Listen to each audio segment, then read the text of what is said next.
La RDC est déterminée à mener à bon port la réalisation de tous les projets financés par la Banque mondiale dans les secteurs clés de la vie nationale afin de réduire la pauvreté et appuyer le développement. C'est dans ce cadre que les journalistes ont été davantage éclairés sur ce partenariat. C'était mardi au cours d'une journée porte ouverte au siège de la Banque mondiale.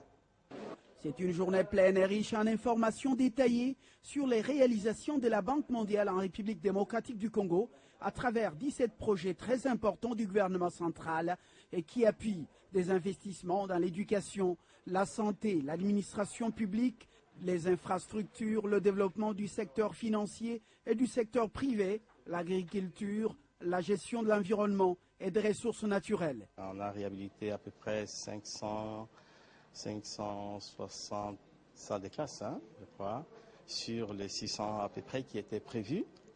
Ça nous a permis de payer les frais de fonctionnement aux écoles primaires, à plus ou moins 26 000 écoles primaires.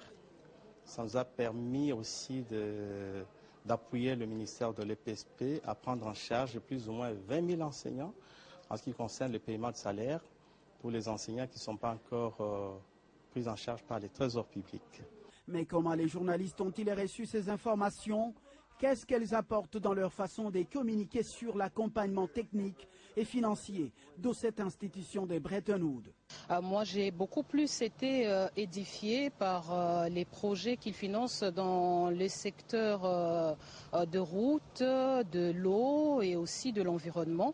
On sent qu'il y a cette volonté-là voulue d'accompagner le gouvernement. Là, j'ai vraiment jamais compris le rôle de la Banque mondiale en RDC et quel est son apport. Alors aujourd'hui, j'ai compris que en fait, la Banque mondiale ne finance pas les particuliers ou n'importe qui.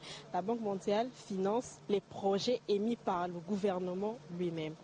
La Banque mondiale se veut un des partenaires de premier plan de la République démocratique du Congo dans ses efforts pour réduire la pauvreté et appuyer le développement de la base au sommet.